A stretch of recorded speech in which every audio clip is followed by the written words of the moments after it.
In the dusty streets of Fort Worth, Texas, where cattle drives and railroad money flowed like water in 1878, there stood a saloon that locals whispered about in hushed tones.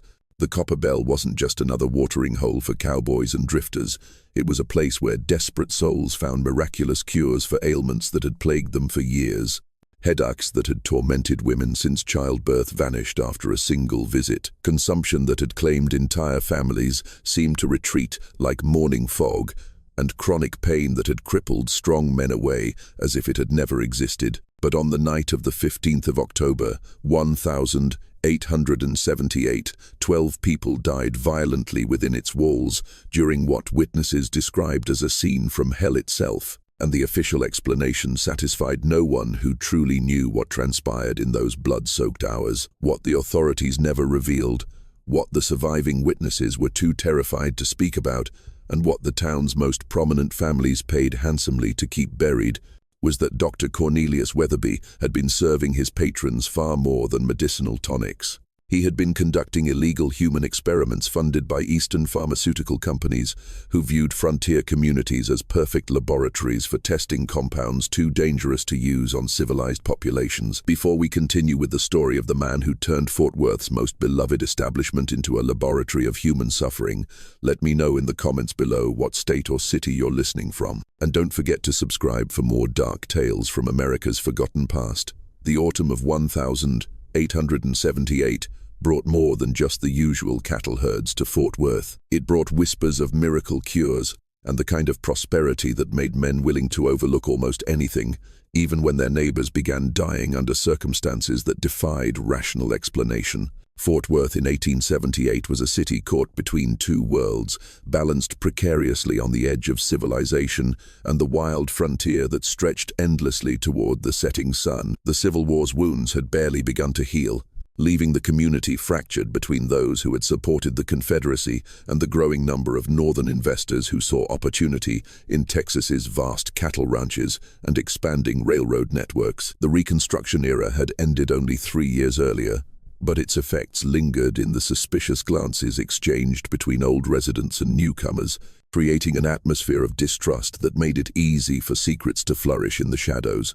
Dr. Cornelius Weatherby arrived in Fort Worth during the spring of 1877, stepping off the train from Dallas on a morning when the prairie wind carried the scent of wildflowers, mixed with the ever-present dust that coated everything in this rapidly growing cattle town. He carried only a worn leather medical bag that bore the scars of battlefield surgery and a collection of letters of recommendation from military hospitals in Virginia, documents that spoke of his service as a Union Army surgeon, without specifying which battles he had witnessed or what horrors he had endured in the name of saving lives. Standing just over 6 feet tall with graying temples and pale blue eyes that seemed to look through people rather than at them, Weatherby cut an imposing figure as he walked Fort Worth's muddy streets in his immaculate black frock coat. His hands, visitors would later notice, never seemed to stop trembling slightly, a condition he attributed to the strain of performing countless amputations under fire, though some who observed him closely suspected the tremor had other,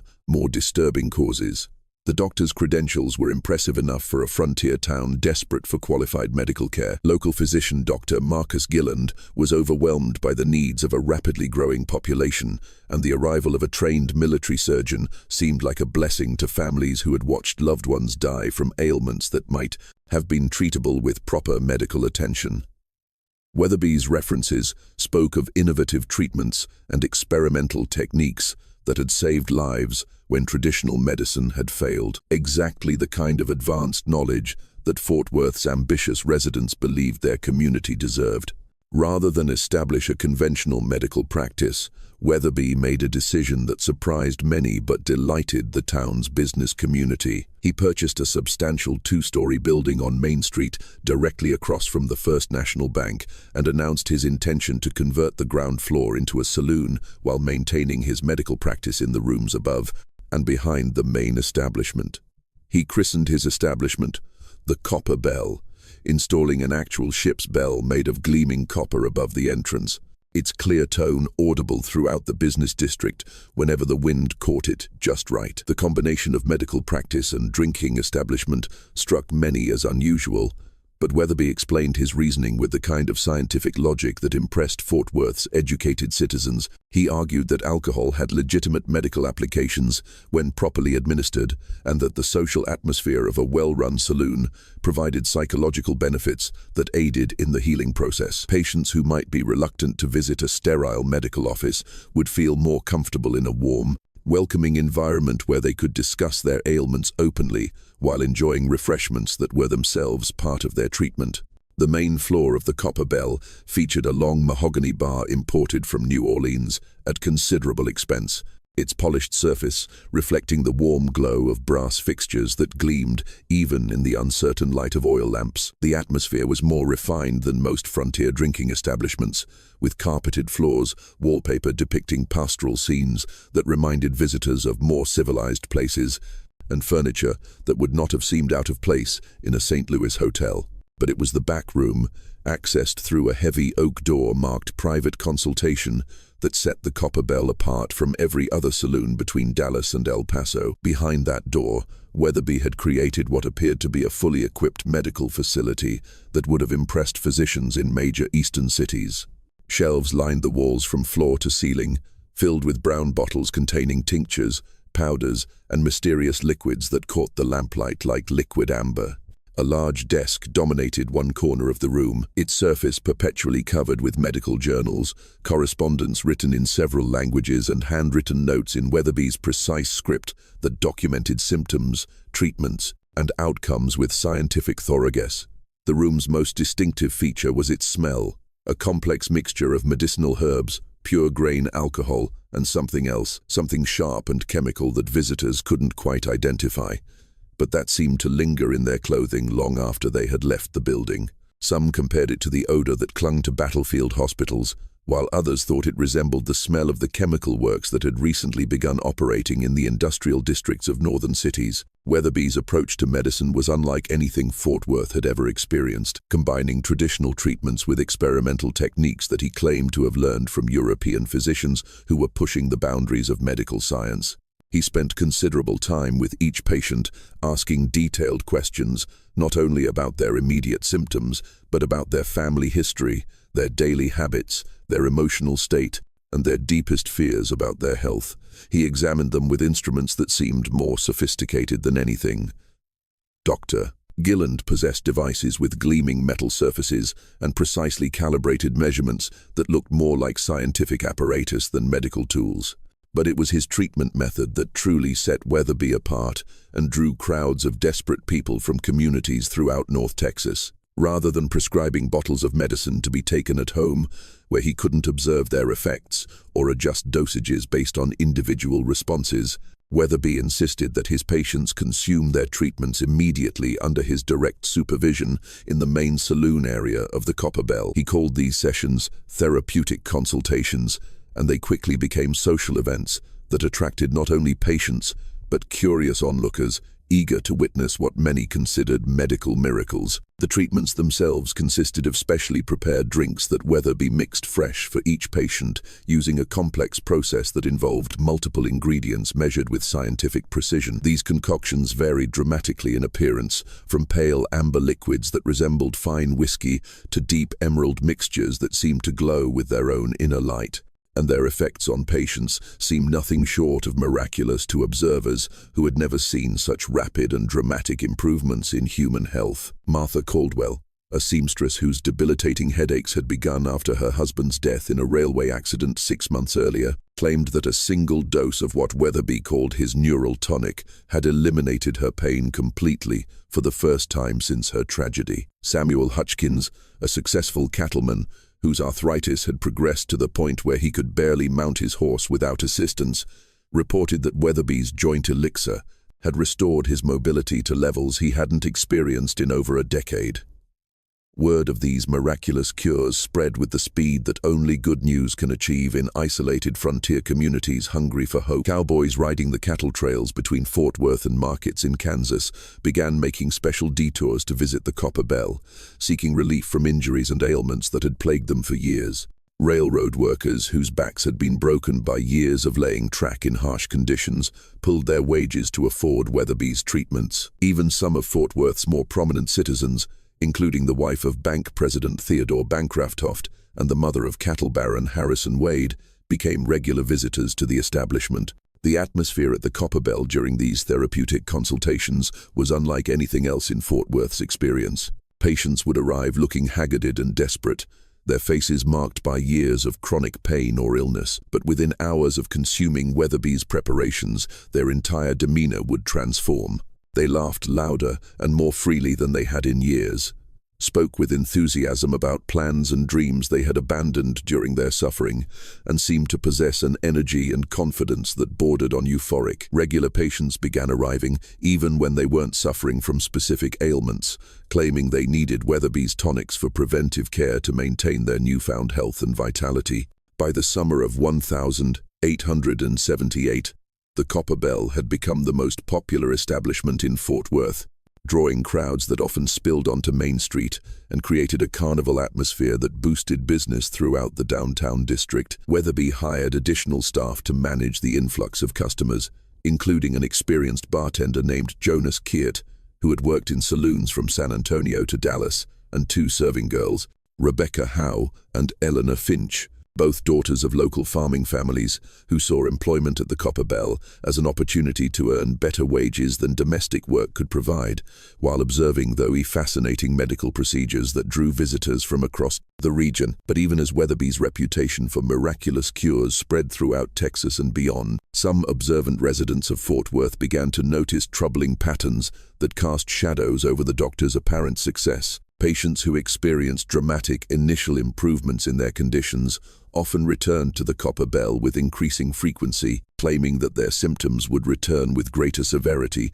if they missed their regular treatments. Families reported that their loved ones had become secretive and irritable when away from the saloon, obsessing over their next appointment with Weatherby while neglecting responsibilities at home and work that had once been important to them. Dr. Marcus Gilliland, Fort Worth's established physician, who had initially welcomed Weatherby's arrival as a solution to his own overwhelming workload, began to observe symptoms among the Copper Bell's regular patients that disturbed him greatly. Several showed signs of physical dependence that he associated with laudanum addiction, but their symptoms were more severe and unpredictable than anything he had encountered in his years of treating patients who had become dependent on opium-based medications. When he attempted to examine some of these individuals and suggest alternative treatments, he found them uncharacteristically defensive and hostile, insisting that only Dr. Weatherby understood their conditions well enough to provide appropriate care. The first serious incident occurred during the heat of August 1878, when cattle driver Pete Garrison collapsed in the dusty street directly outside the Copper Bell after consuming what Weatherby had described as a pulmonary restorative designed to clear his lungs of dust accumulated during months on the trail. Witnesses described Garrison as convulsing violently, his eyes rolled back until only the whites were visible, foam streaming from his mouth as his body contorted in ways that seemed to defy human anatomy. He died before Dr. Gilland could reach the scene, and when the local constable questioned Weatherby about the incident, the doctor calmly produced a handwritten document claiming that Garrison had disclosed a pre-existing heart condition that made him unsuitable for any form of medical treatment. The explanation seemed plausible enough to satisfy official inquiry, but several witnesses noted that Garrison had seemed perfectly healthy moments before consuming Weatherby's preparation, and that the violent nature of his death bore no resemblance to typical heart failure. More disturbing was Weatherby's reaction to the tragedy. Rather than expressing sorrow or concern about losing a patient, he seemed primarily interested in examining Garrison's body and taking detailed notes about the progression of symptoms he had observed during the fatal episode. 2 weeks later, a second death shattered the illusion of safety that had surrounded the Copper Bell's miraculous treatments. Martha Caldwell, the seamstress, who had been one of Weatherby's earliest and most enthusiastic success stories, was found dead in her small home after missing several scheduled appointments at the saloon. Neighbors reported hearing her screaming throughout the previous night, claiming that spiders were crawling under her skin and begging for someone to help her remove the insects that no one else could see. When her body was discovered, she had clawed deep gouges into her arms and face in her desperate attempts to remove the imaginary parasites. and the expression frozen on her face suggested she had died in a state of absolute terror. The official cause of death was listed as nervous exhaustion, a diagnosis vague enough to avoid raising uncomfortable questions about what might have caused such extreme symptoms. But those who had seen Martha's body, including Dr. Gilland, knew that nervous exhaustion did not explain the severity of her self-inflicted injuries, or the unmistakable signs that she had died in agony, fighting against hallucinations that had seemed completely real to her tortured mind.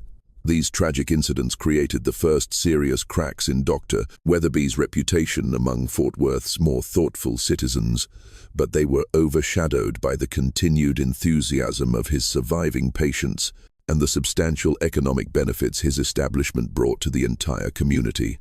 The Copper Bell employed local workers, purchased supplies from area merchants, and attracted visitors who spent money at hotels, restaurants, and shops throughout the town. Mayor William Crawford, whose own wife had become one of Weatherby's most devoted patients after finding relief from chronic insomnia that had plagued her for years, was particularly reluctant to allow investigation that might damage Fort Worth's growing reputation as a destination for those seeking advanced medical treatment.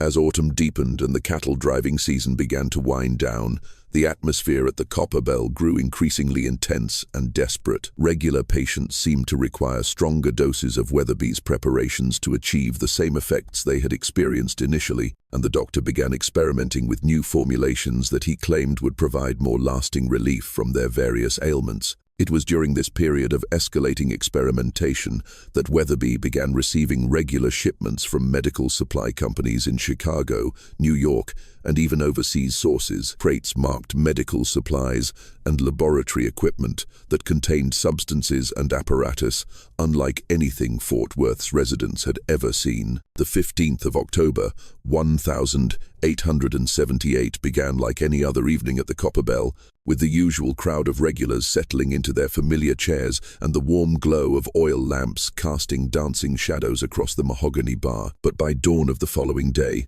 12 people would be dead, their bodies scattered across the main room of Fort Worth's most beloved establishment, and the survivors would carry memories too terrible to speak aloud for the rest of their lives. The day had been unseasonably warm for mid-October, with temperatures reaching nearly 80 degrees and a humidity that made clothes stick to skin and tempers run shorter than usual. As evening approached, massive storm clouds began gathering on the western horizon, their dark mass promising the kind of violent thunderstorm that could turn Fort Worth's dusty streets into rivers of mud within minutes, while shaking buildings to their foundations with the fury of nature unleashed. Dr. Weatherby seemed unusually excited as he prepared for the evening's customers, his pale eyes bright with an intensity that several staff members would later describe as almost manic. Jonas Keert, the experienced bartender, noticed him making frequent trips between his consultation room and the main bar area, carrying wooden crates that he handled with extraordinary care, as if their contents were more precious than gold or more dangerous than dynamite. When Keert offered to help move the heavy containers, Weatherby sharply declined his assistance, insisting that their contents were too delicate and important for anyone else to handle. "Tonight will be truly special," Weatherby told his staff as they prepared the main room for what promised to be one of their largest crowds ever. "I have developed a new formulation that promises to provide more complete and lasting relief than anything I have offered before. Our regular patients will finally be free from their dependence on daily treatments, able to return to their normal lives with their health permanently restored." Rebecca Howe, one of the serving girls, later remembered thinking that the doctor's pale eyes held an intensity she had never seen before, a mixture of scientific curiosity and something darker that made her instinctively step backward whenever he looked directly at her. Ella Lanina Finch, the other serving girl, noticed that Weatherby's hands trembled more violently than usual as he arranged his medical instruments behind the bar, and that he seemed to be talking to himself under his breath, muttering phrases in what sounded like Latin, mixed with English words she couldn't quite understand. The first customers began arriving just after 6 o'clock as the storm clouds grew darker and more threatening, while the first distant rumbles of thunder began echoing across the prairie. Among the early arrivals were many of the Copper Bell's most devoted regular patients. Cattle Baron Harrison Wade, whose wife had become one of Weatherby's most enthusiastic supporters, Samuel Hutchkins, the arthritic cattleman whose restored mobility had made him a living advertisement for the doctor's treatments, and Martha Ellsworth, a banker's widow, who claimed that Weatherby's mysterious preparations had completely cured her of the consumption that had killed her husband and 2 of her children. By 7 o'clock, the saloon was more crowded than anyone could remember seeing it, filled wall to wall with people who had traveled from as far away as Dallas and Waco, hoping to experience Weatherby's latest medical breakthrough. Word had spread throughout North Texas that the doctor was offering a revolutionary new treatment, something that would provide permanent cures rather than temporary relief. And the anticipation in the crowded room was almost electric, as lightning began to flash outside the windows. What made this evening particularly significant was the unusual composition of the crowd that had gathered at the Copper Bell. Rather than the typical mix of working cowboys, desperate invalids, and curious locals, tonight's gathering had attracted some of Fort Worth's most respectable and influential citizens. Mayor William Crawford sat at a corner table with railroad executive Thomas Benedict and prominent merchant James Fairfax, their presence lending an air of official approval to the proceedings.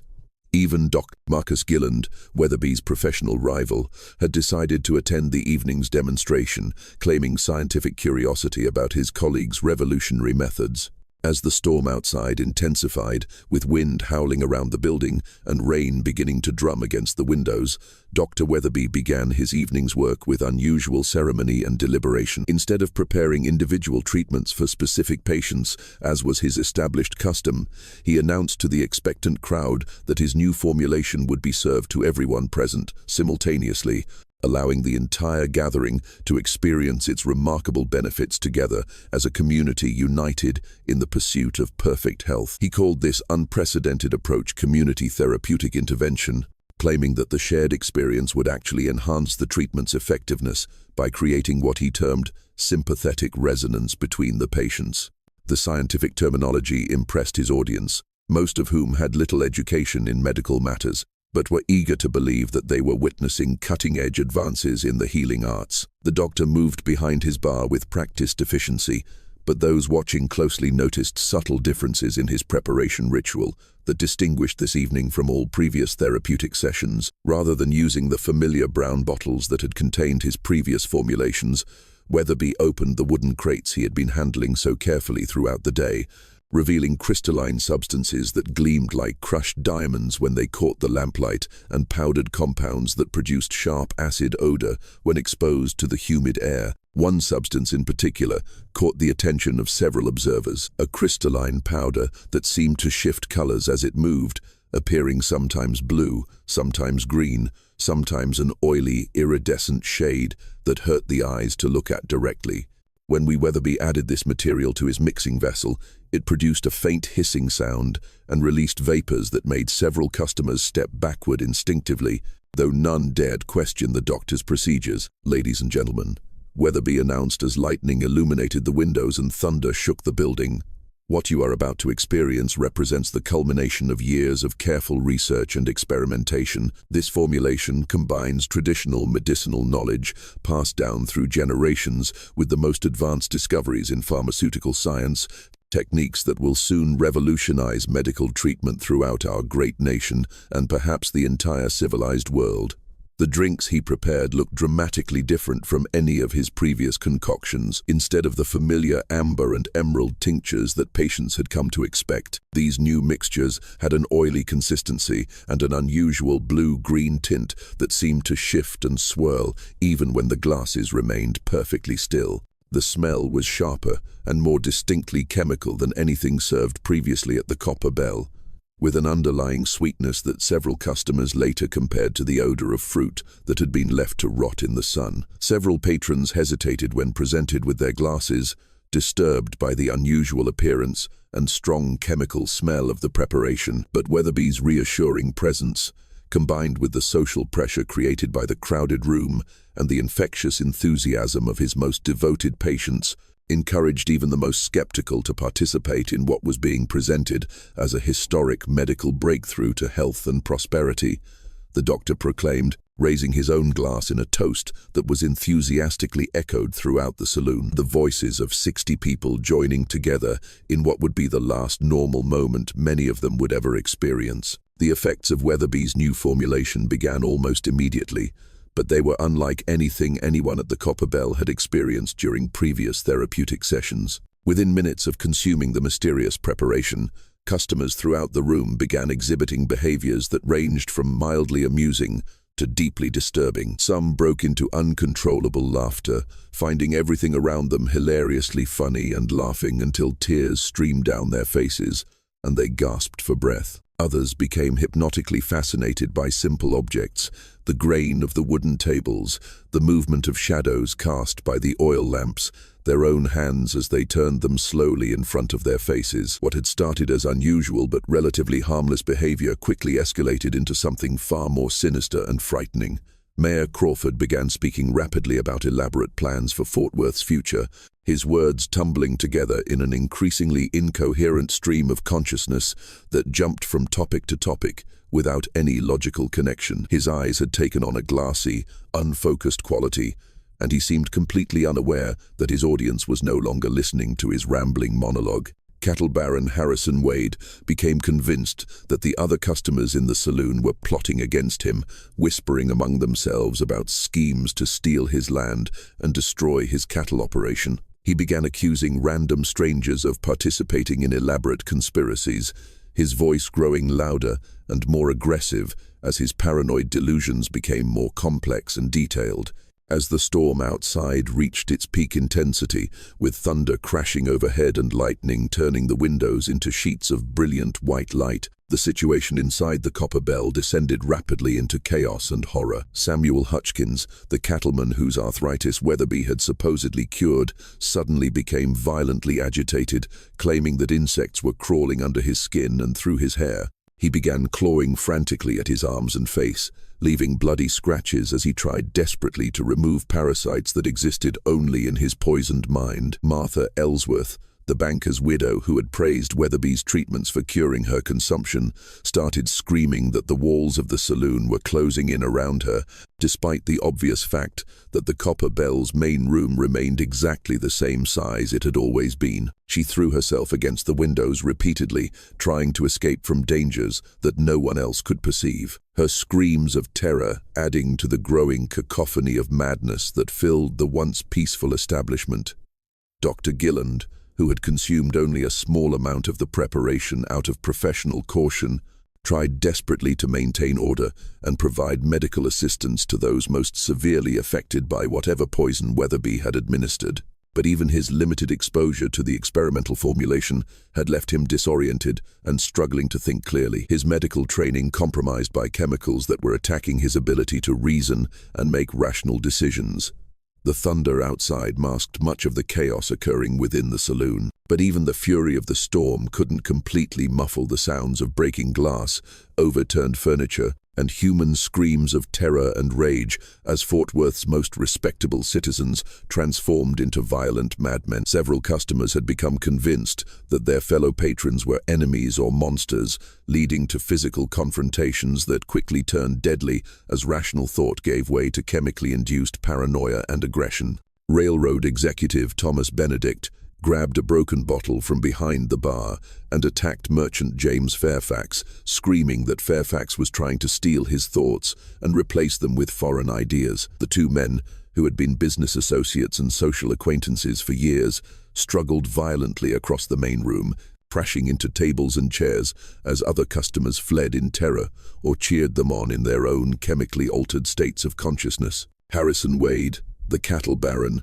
whose paranoid delusions had been growing stronger throughout the evening, managed to find some of Weatherby's medical instruments that had been left accessible behind the bar. Armed with a bone saw designed for surgical amputations, he began swinging the wicked blade at anyone who came within reach. Convinced that he was defending himself against a coordinated attack by rustlers and claim jumpers, his wild swings with the surgical tool struck several other customers, causing injuries that would prove fatal despite their completely accidental nature. The sight of blood seemed to trigger even more violence among the chemically affected crowd, as if the primitive parts of their brains had been awakened by Weatherby's experimental compounds and were now driving them to behaviors that civilized human beings would normally find abhorrent. Men who had never committed violent acts in their lives were attacking friends and strangers with bottles, chairs, and their bare hands, while women screamed and clawed at imaginary threats or threw themselves against solid walls in attempts to escape from hallucinated dangers.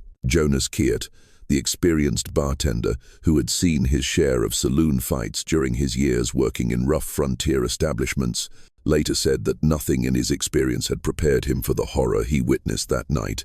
He had barricaded himself behind the bar, along with serving girls Rebecca Howe and Eleanor Finch, watching in terror as Fort Worth's most respectable citizens transformed into homicidal maniacs who seemed capable of any atrocity. Martha Ellsworth's desperate attempts to escape through the windows had resulted in severe lacerations from broken glass, but she seemed completely unaware of her injuries and continued throwing herself against the walls with increasing desperation, her screams reaching a pitch that was barely recognizable as human. The blood streaming from her wounds only added to the nightmare atmosphere that had engulfed what had once been Fort Worth's most refined social establishment.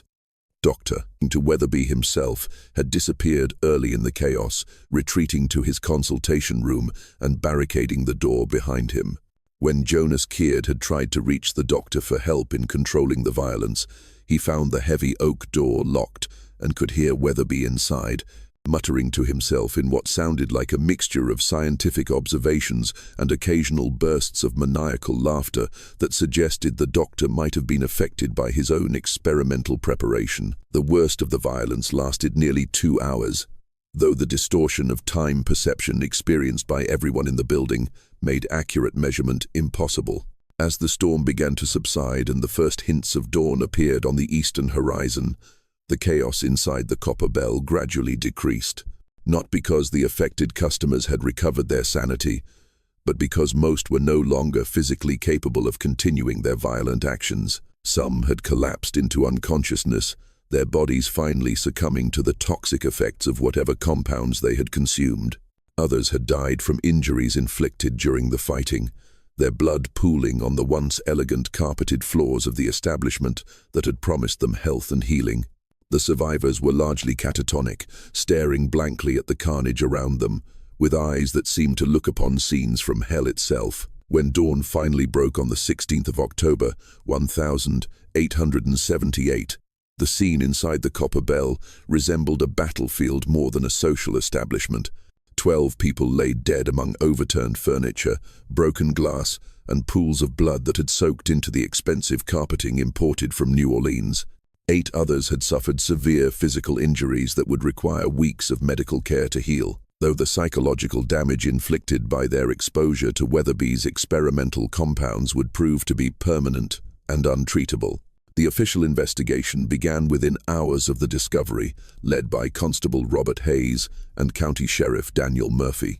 Both men, who had dealt with violence before, but had never encountered anything approaching the systematic horror they found within the walls of what had been Fort Worth's most respectable establishment. The weeks following the massacre transformed the Copper Bell from Fort Worth's most popular gathering place into a monument to community shame and collective denial. The building stood empty on Main Street, its windows boarded with rough planks and its doors secured with heavy chains. While the town struggled desperately to process what had occurred within its blood-stained walls and to construct a version of events that would allow normal life to continue, Dr. Cornelius Weatherby, officially cleared of any wrongdoing by the hastily concluded investigation, made no effort to reopen his business or resume his medical practice. Instead, he retreated to a small house on the outskirts of town, a modest dwelling that he had purchased months earlier, as if anticipating the need for a refuge away from public scrutiny. When concerned citizens approached him with offers of support or questions about his future plans,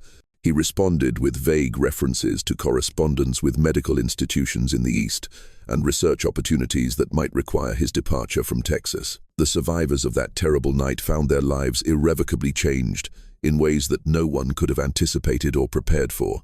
Rather than recovering from their traumatic experience, as time passed, many seemed to deteriorate mentally and physically with each passing week, as if the chemicals they had consumed continued to work their poison through their systems long after the initial exposure had ended. Samuel Hutchkins, the cattleman whose supposed cure for arthritis had made him one of Weatherby's most enthusiastic supporters, began experiencing violent seizures that would leave him unconscious for hours at a time.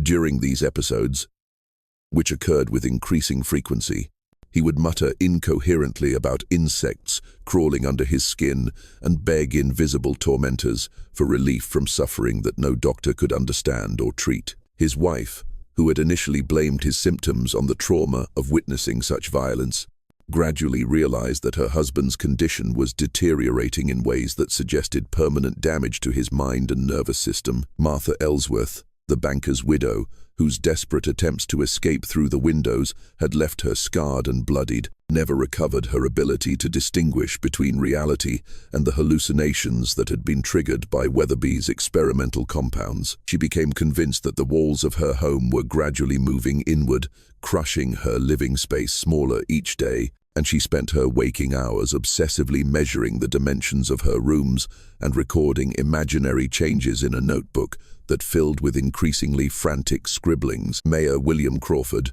whose political career might have been expected to suffer from his involvement in such a scandalous incident, actually found his position strengthened by the community's overwhelming desire to put the massacre behind them and return to normal life. His visible injuries from that night, a broken arm and severe facial lacerations that would leave permanent scars, served as evidence that he too had been a victim rather than a willing participant in whatever had occurred at the Copper Bell. Crawford used his influence and political connections to discourage further investigation into the massacre, arguing that continued attention to the tragedy would only damage Fort Worth's reputation and discourage the investment and settlement that the community needed to continue growing and prospering. His position was supported by many of the town's business leaders who feared that detailed examination of the incident might reveal information that would make Fort Worth seem dangerous and unstable to potential investors. The families of the 12 victims struggled with grief that was complicated by their inability to understand or explain why their loved ones had died in such a horrible manner. How could they properly mourn people whose deaths seemed to serve no purpose and make no sense? The official explanation of illegal alcohol leading to temporary insanity satisfied virtually no one who had known the victims as responsible, temperate individuals with no history of violence or excessive drinking. Several families hired private investigators to examine the case independently, hoping to uncover information that the official investigation had missed or deliberately overlooked. But these efforts yielded no new evidence and eventually ceased, partly due to lack of concrete leads, but also because of subtle but persistent community pressure to allow the matter to rest undisturbed. Dr. Marcus Gilland found himself in an impossible professional position following the massacre. His medical training and scientific background told him that the behaviors he had witnessed could not possibly be explained by alcohol consumption alone, regardless of the quality or quantity involved. But his own limited exposure to Weatherby's experimental preparation had left significant gaps in his memory, making it impossible for him to provide definitive statements about what he had observed or experienced during those chaotic hours. When pressed by concerned families and community leaders for his professional medical opinion about the causes of the violence, Gilland could only acknowledge that something extraordinary and unprecedented had occurred. While admitting his complete inability to explain it in terms that any rational person could understand or accept, the staff members who had worked at the Copper Bell, bartender Jonas Keert, and serving girls Rebecca Howe and Eleanor Finch, found themselves transformed into reluctant local celebrities whose accounts of the evening were eagerly sought by journalists, curiosity seekers, and investigators from across Texas and beyond. Their stories remained remarkably consistent in broad outline. Dr. Weatherby had prepared a special formulation using materials they had never seen before, and the customers had displayed behaviors that defied rational explanation or precedent. However, as the months passed and the intense scrutiny continued, even their memories began to shift and blur in ways that made their testimony less reliable and more problematic. Rebecca Howe started claiming that she couldn't clearly remember exactly what substances Weatherby had used in his final preparations, suggesting that the trauma of witnessing such violence had affected her ability to recall specific details with the precision that investigators required. Eleanor Finch developed a severe stutter that made giving detailed accounts of the evening difficult and emotionally painful, and she eventually refused to discuss the events altogether, claiming that constant questions about that night were preventing her from healing and moving forward with her life. Her family supported her decision and asked the community to respect her privacy and her need to forget the horrors she had witnessed. Jonas Keert maintained the most detailed and consistent recollection of the evening's events, but his credibility was systematically undermined by his previous reputation as a heavy drinker and his obvious financial dependence on finding new employment in Fort Worth's hospitality industry. When he attempted to organize his memories into a comprehensive written account that might serve as a permanent record of what had truly occurred, powerful members of the business community made it clear that such efforts would not be welcomed and might seriously affect his future employment prospects in a town where reputation and social connections determined a man's ability to earn a living. During the winter of 1878 to 1879, disturbing patterns began emerging among the massacre survivors and their immediate family members that suggested the horror of that October night had left contamination, extending far beyond those who had actually consumed Weatherby's experimental compounds. Several survivors reported experiencing vivid, recurring nightmares that seemed to center around the Copper Bell and the events of the 15th of October, dreams that were remarkably similar despite the dreamers having no contact with each other during their recovery periods. These nightmares typically featured Weatherby's pale blue eyes, watching them from shadows that seemed to move independently of any light source. The sensation of insects crawling under their skin in patterns that spelled out words they couldn't quite read, and the sound of the 12 victims screaming in harmony as walls closed in around them like the jaws of some enormous predator. The dreams were so vivid and emotionally intense that many survivors began avoiding sleep entirely, leading to physical deterioration that compounded their existing psychological trauma. More troubling were the physical symptoms that began appearing among people who had not even been present during the massacre, but who had close family connections to survivors or victims. Martha Ellsworth's sister, who lived in Dallas and had not visited Fort Worth in over a year, suddenly developed skin conditions that resembled the scratching marks left by customers who had clawed at imaginary insects during the massacre. The woman had never heard detailed descriptions of the symptoms, yet her self-inflicted wounds followed patterns identical to those observed on the night of the violence. Samuel Hutchkins's eldest son, who had been working cattle drives in Kansas during October and had only returned home weeks after his father's exposure to Weatherby's compounds, began experiencing episodes of memory loss, during which he would perform routine ranch work without any conscious recollection of his actions. These blackout periods would last for hours, and when he regained normal consciousness, he would find himself in locations miles from where his last clear memory had been formed, sometimes with evidence that he had been engaged in complex activities that required planning and decision-making. The medical community in Fort Worth found itself facing a crisis that challenged their fundamental understanding of how trauma and its effects could spread through families and communities. Dr. Gilliand consulted with colleagues in Dallas, Houston, and even as far away as New Orleans, describing the constellation of symptoms he was observing without revealing their connection to the massacre at the Copper Bell. The responses he received were uniformly puzzled. No known medical condition could account for the combination of physical and psychological symptoms that seemed to be spreading through Fort Worth like an invisible plague. As spring arrived in 1879, Fort Worth's business and political leaders made a concerted effort to restore the town's reputation and encourage new settlement and investment that would demonstrate the community's resilience and continued growth potential. The Copper Bell building was sold to a consortium of local investors who announced ambitious plans to convert the structure into a modern general store that would serve as a symbol of Fort Worth's commercial vitality, forward-looking attitude. The renovation work began with great fanfare and community support, with local newspapers publishing detailed articles about the project's progress and its significance for the town's economic recovery. Mayor Crawford personally participated in the groundbreaking ceremony, using a silver-plated shovel to turn the first spade full of earth,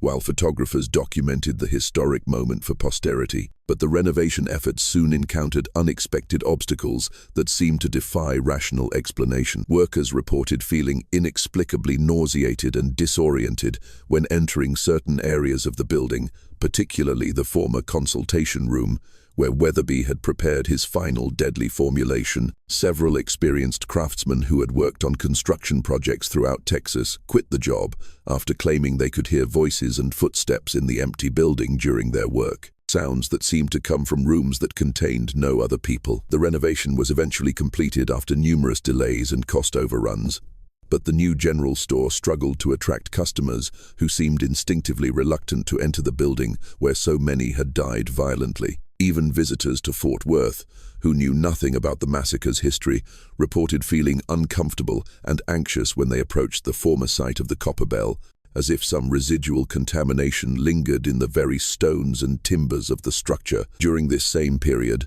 Dr. Weatherby's behavior became increasingly erratic and secretive in ways that concerned even neighbors who preferred to mind their own business. Residents living near his small house reported seeing him working in his garden during the dark hours before dawn, apparently burying items that he handled with extraordinary care and marking their locations with small stones arranged in patterns that seemed to follow some complex system of organization. Strange odor began emanating from Weatherby's property with increasing frequency. Sharp chemical smells mixed with the unmistakable stench of organic decay that made passing animals avoid the area entirely and caused neighbors' horses to refuse to graze in nearby fields. When concerned citizens approached local authorities about the disturbing smells and Weatherby's suspicious nocturnal activities, they were told that the doctor was conducting legitimate scientific research that required privacy and discretion.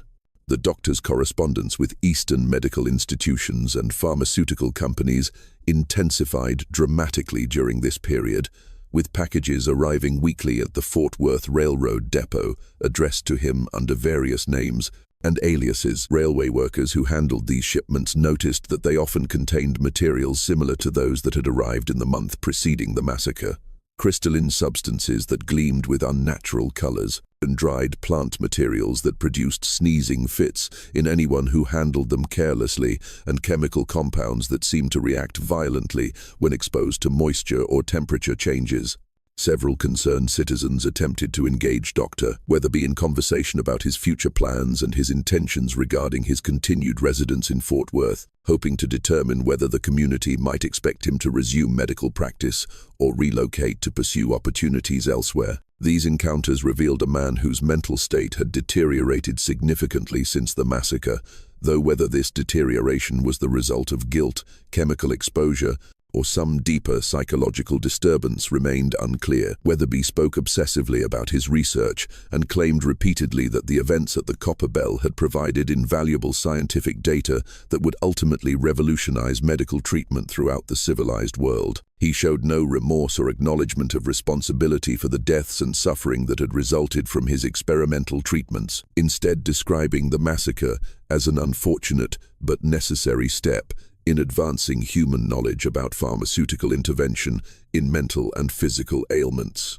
When pressed directly about the 12 people who had died and the 8 others who had suffered permanent injury as a result of consuming his preparations, Weatherby's response was chillingly clinical and detached. He described the victims as having made voluntary contributions to scientific progress and suggested that their sacrifice would ultimately benefit thousands of future patients who would receive improved treatments based on the data gathered during that terrible night. His pale blue eyes held an intensity during these conversations that made even the most determined questioners uncomfortable, and his hands trembled more violently than ever as he spoke about the importance of his work and the necessity of continuing his research, despite the temporary setback represented by the community's negative reaction to his methods. It became clear that Weatherby viewed himself not as a criminal or incompetent physician, but as a visionary scientist whose work was simply too advanced for conventional minds to appreciate. The winter of 1879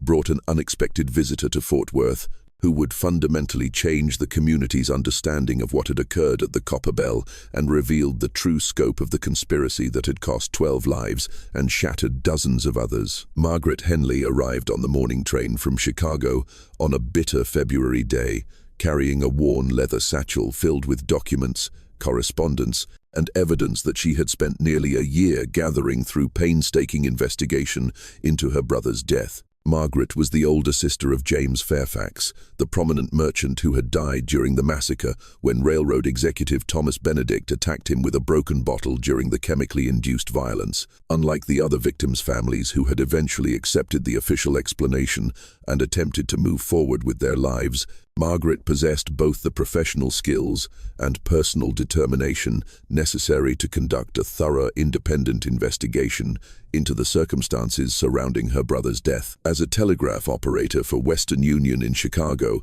Margaret had access to communication networks that extended across the entire country, allowing her to gather information that would have been impossible for local investigators to obtain. Her position also provided her with training in analyzing and organizing complex information, skills that proved invaluable in reconstructing the events leading up to the massacre and understanding their broader significance. Her investigation had begun with simple questions about her brother's character and personal habits that immediately revealed inconsistencies in the official explanation for his death. James had been a successful merchant with a well-established reputation for temperance and conservative behavior in all aspects of his personal and professional life. He rarely consumed alcohol under any circumstances and had never been involved in violent confrontations of any kind during his 38 years of life. The official explanation that James had died during a drunken brawl involving illegal liquor of unknown origin contradicted everything Margaret knew about her brother's personality, values,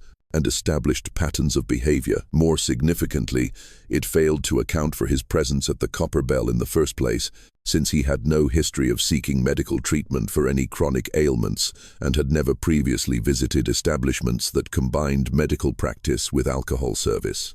Through persistent correspondence with various sources and careful analysis of shipping records, financial documents, and business communications, Margaret had gradually assembled a disturbing picture of Dr. Weatherby's activities in the months preceding the massacre. Her inquiries to medical supply companies in Chicago, New York, and Philadelphia had revealed that the doctor had been purchasing unusual substances in quantities that far exceeded what any legitimate medical practice could possibly require, even one serving a large and growing frontier community. These purchases included experimental compounds that were normally used only in laboratory research settings, industrial chemicals that had no recognized medical applications, and rare plant extracts that were typically employed in the manufacture of poisons rather than therapeutic preparations. The total cost of these materials over the 18 months preceding the massacre exceeded $15,000, a sum that represented more than most frontier doctors would earn during an entire decade of practice. More significantly, Margaret's investigation had uncovered evidence that Weatherby's relationship with pharmaceutical companies extended far beyond simple supply purchases. Through contacts in the telegraph industry who were willing to share information about suspicious communication patterns, she had obtained copies of messages that revealed the doctor was providing detailed reports on patient reactions to experimental treatments, reports that were being purchased by Eastern companies for substantial sums of money. Hammond Chemical Works of New York and Brennan Medical Supplies of Chicago had been paying Weatherby consulting fees that totaled more than $3,000 during the year leading up to the massacre, payments that were disguised as compensation for frontier medical research, but which were actually purchasing data about human responses to dangerous experimental compounds. The pharmaceutical companies were using frontier communities like Fort Worth as testing grounds for substances too dangerous to evaluate using conventional medical research methods in more civilized locations. Margaret's arrival in Fort Worth created immediate tension among the community leaders who had worked so diligently to put the massacre behind them and restore the town's reputation as a safe and prosperous place for investment and settlement. When she requested access to her brother's personal effects and copies of the official investigation files, she encountered a wall of bureaucratic resistance that seemed designed more to protect community secrets than to assist a grieving family member seeking closure and understanding. Mayor Crawford personally met with Margaret within hours of her arrival at the Grand Central Hotel, offering his sincere condolences for her loss, while suggesting that reopening painful memories from the previous year would serve no constructive purpose and might actually impede the healing process that the community was still undergoing. When she persisted in her inquiries and produced evidence that challenged the official explanation for her brother's death, Crawford arranged for her to meet with Sheriff Murphy, who provided a carefully edited version of the investigation report that omitted any mention of Weatherby's special preparations or the unusual symptoms reported by witnesses. But Margaret's professional experience analyzing complex information and her personal determination to understand her brother's death made it impossible for local authorities to satisfy her inquiries with incomplete or misleading information. She quickly realized that the officials were deliberately withholding crucial details about the massacre and were actively working to discourage her investigation rather than assist it. Her persistence and obvious competence made it impossible for community leaders to dismiss her as a hysterical woman overcome by grief. And her financial independence meant that she could not be easily bought off or intimidated into abandoning her inquiries and leaving town. The combination of her investigative skills, determination, and resources made her a genuine threat to the conspiracy of silence that had been constructed around the true causes of the massacre. Dr. Marcus Gilland found himself in a particularly difficult and ethically challenging position when Margaret requested his professional medical opinion about the circumstances of her brother's death and the official explanation for the violence that had claimed 12 lives. As the only qualified medical professional who had witnessed the massacre and survived with his mental faculties largely intact, his assessment carried weight that could either support or completely undermine the official version of events. During their private meeting in Gilland's office, Margaret presented him with documentary evidence that fundamentally challenged his assumptions about what had occurred on the night of the 15th of October. She showed him copies of Weatherby's pharmaceutical orders, shipping manifests, and payment records, pointing out that many of the substances the doctor had been purchasing could not possibly be used for any legitimate medical treatment and were in fact experimental compounds that would be highly toxic if consumed by human beings. "Doctor," Margaret said, spreading the telegrams and financial documents across Gilland's desk with methodical precision, "my brother was not a violent man, and he certainly was not someone who would voluntarily consume illegal liquor or participate in the kind of brawl described in the official report. Something happened to him and the other victims that night, something that transformed them into people they had never been before and could never have chosen to become. I believe Dr. Weatherby used your community as a testing ground for experimental compounds that pharmaceutical companies wanted to evaluate using human subjects." E. Gilland found Margaret's evidence compelling and deeply disturbing, but also recognized that accepting her conclusions would have profound implications for his understanding of his own role in the events and his professional responsibility to his patients and community. If her theory was correct, then he and the other survivors had been victims of deliberate poisoning rather than witnesses to a tragic accident, and the symptoms he continued to observe among survivors represented ongoing effects of chemical compounds rather than psychological trauma from witnessing violence. Just when we thought we'd seen it all, the horror in Fort Worth intensifies. If this story is giving you chills, share this video with a friend who loves dark mysteries, hit that like button to support our content, and don't forget to subscribe to never miss stories like this. Let's discover together what happens next. The implications of Margaret's discoveries extended far beyond Fort Worth and the specific tragedy that had occurred at the Copper Bell. If pharmaceutical companies were paying for human experimentation, data gathered from frontier communities, then similar incidents might be occurring in other locations across the American West, creating a network of illegal medical testing that was exploiting the isolation and limited oversight that characterized life on the expanding frontier. The confrontation that would determine the fate of Dr. Weatherby's conspiracy came sooner than Margaret or Dr. Gilland had anticipated. On the morning of the 10th of March, 1880, exactly 18 months after the massacre, Elenina Finch arrived at Margaret's hotel room with information that revealed the doctor was planning to conduct another major experiment, this time targeting the annual Cattlemen's Association gathering scheduled for the following week. Eleanor had been approached by one of Weatherby's new assistants, young men who had recently arrived in Fort Worth, claiming to be medical students seeking practical experience, and offered substantial payment to resume her position serving drinks at a special event.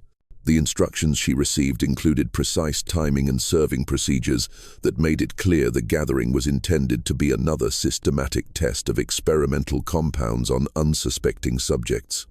Margaret and Dr. Gilland realized they had less than a week to prevent what could be an even larger tragedy than the original massacre. The Cattlemen's gathering would bring together more than 50 of Texas's most influential ranchers and business leaders, representing millions of dollars in economic power and political influence. If Weatherby succeeded in his planned experiment, the effects could extend far beyond Fort Worth to influence decisions affecting the entire state's development. Their investigation had revealed that Weatherby was not working alone, but was part of a network of researchers funded by Eastern pharmaceutical companies to test dangerous compounds on frontier populations. The doctor's correspondence, which Margaret had managed to intercept through her telegraph contacts, revealed plans to expand the testing program to other states based on the results of the upcoming Cattlemen's experiment. The final confrontation occurred on the evening of the 15th of March, when Margaret and Dr. Gilland attempted to warn the cattlemen about Weatherby's plans and exposed the conspiracy that had already cost so many lives. Their effort was partially successful.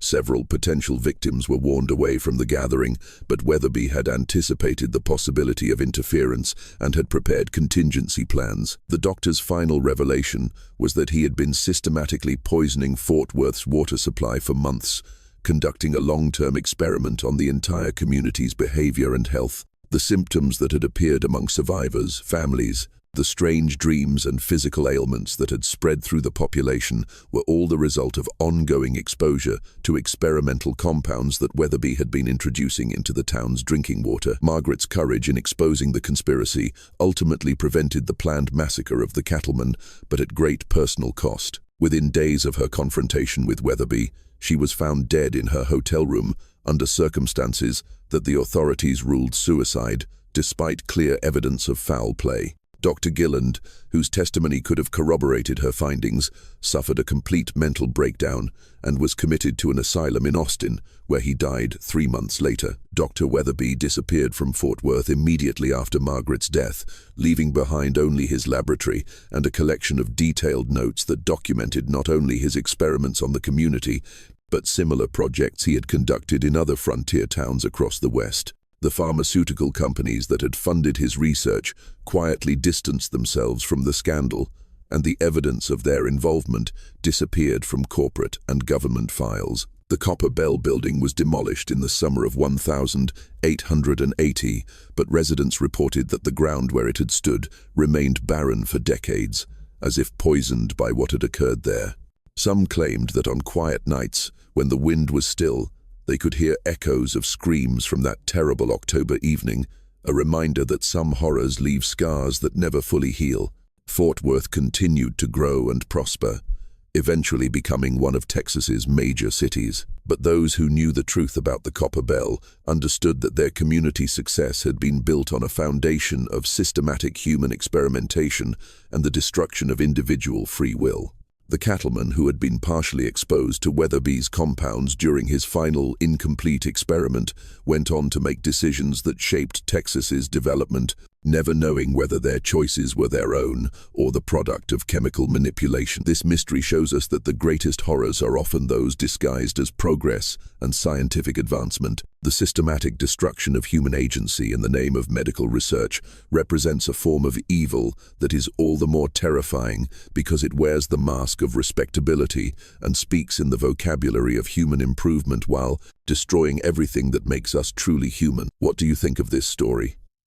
Do you believe such systematic human experimentation could have occurred in frontier America, hidden beneath the surface of communities that appeared peaceful and prosperous? Leave your comment below. If you enjoyed this tale and want more horror stories like this, subscribe, hit the notification bell, and share with someone who loves mysteries. See you in the next video.